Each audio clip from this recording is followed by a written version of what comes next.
Number 3. Weird encounter in a forest. Can someone give me an explanation?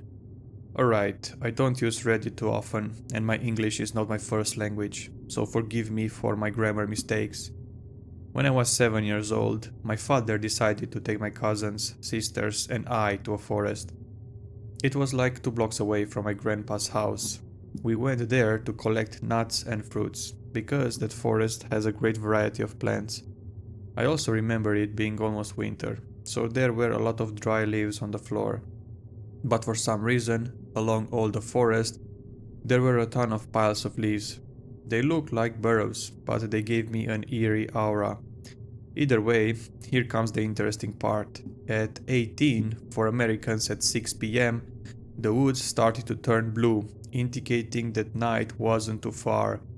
My father decided to leave, but at that moment his facial expression changed.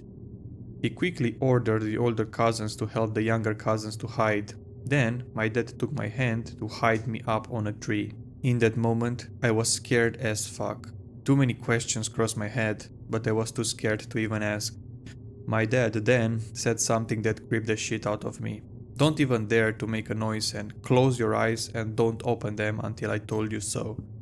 And then he ran to hide somewhere else. So not only I was almost shitting myself, but I was alone up in a tree with no idea of what was happening, with my eyes closed like a padlock and just hearing the sound of crunchy leaves around me.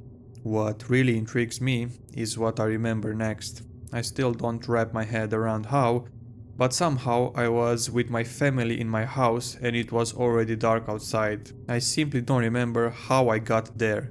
It was like teleportation. To give you an idea, between the forest and my old house there is a distance of about an hour by foot. And the weirdest thing of all, my cousin, she was 10 at the moment, was also in my house telling my mom and other adults what happened in the woods. But I clearly don't remember her being there. We were super close, so perhaps I would have to remember talking to her or playing silly games, but no. What is really weird is that even when I was 7, this was really odd to me. Maybe the fear erased my memory, but before the strange situation, when we were collecting nuts, I don't remember her being there. What really creeps me out is remembering extreme details, like the clothes I was wearing and the feeling of my eyelids trembling.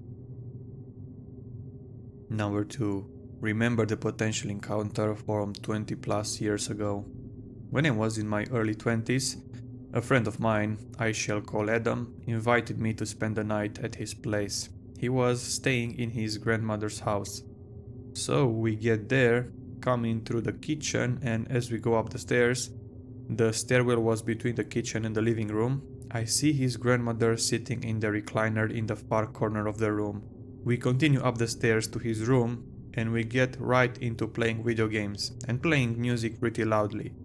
After a while, I say, "Hey, shouldn't we keep it down so your grandmother can sleep?" "What are you talking about? We are the only ones here." It was the moment I felt my blood run cold. I just nodded but couldn't bring myself to tell him what I saw. It turns out she had, in fact, passed, but I don't know when. I'll admit, thinking back, it simply couldn't be an illusion. Seeing a recliner in the corner of the room with the right light and a blanket on the back of the chair from the corner of my eye could have given the appearance of an elderly woman just sitting there, but I swear I know what I saw. Number 1.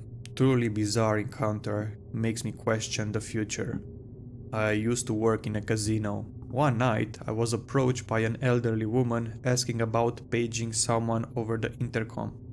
I tried explaining where to go, but she insisted I personally walk her to the desk where they can do that. As I walked her to the casino, she started talking to me. She mentioned she was a medium and how her family was always strictly advised her against sharing that information with people. When you work in a casino, you encounter a lot of scammers and odd people. I was polite but tried not to engage with her much on the topic. As we kept walking, she said something to me about my sister. I stopped and asked how she knew my sister. She didn't. but started talking to me at great lengths about my family. At this particular time, my sister was going through a very difficult time in life that was impacting our family as a whole. I was skeptical but curious.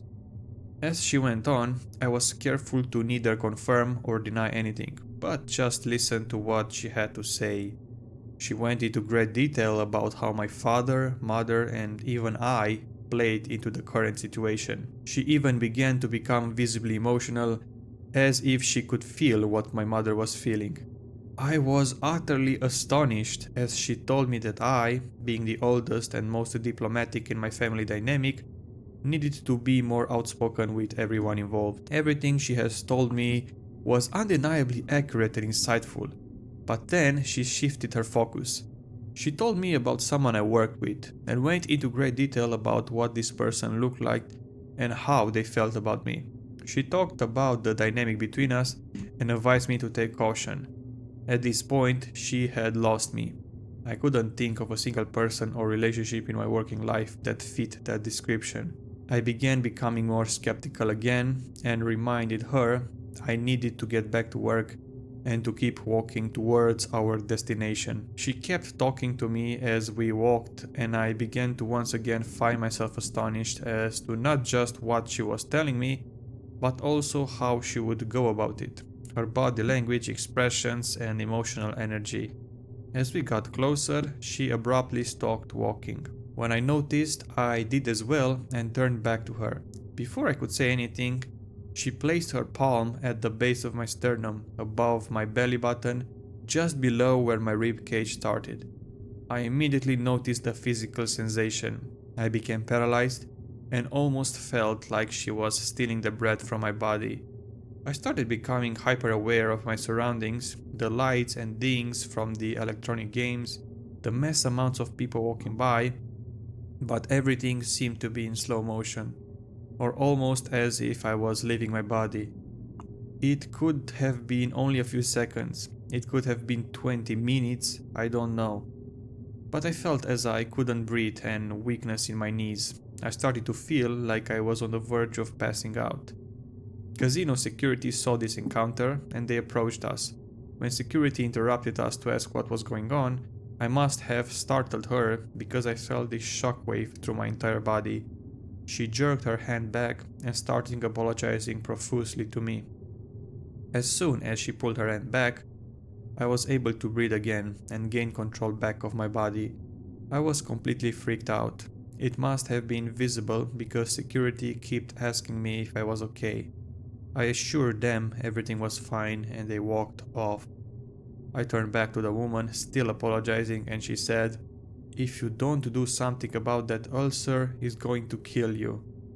I was so freaked out, I told her thanks, but I have to go back to work now and quickly headed back to my office. Not only was I in a bizarre headspace, but I noticeably was completely void of physical energy.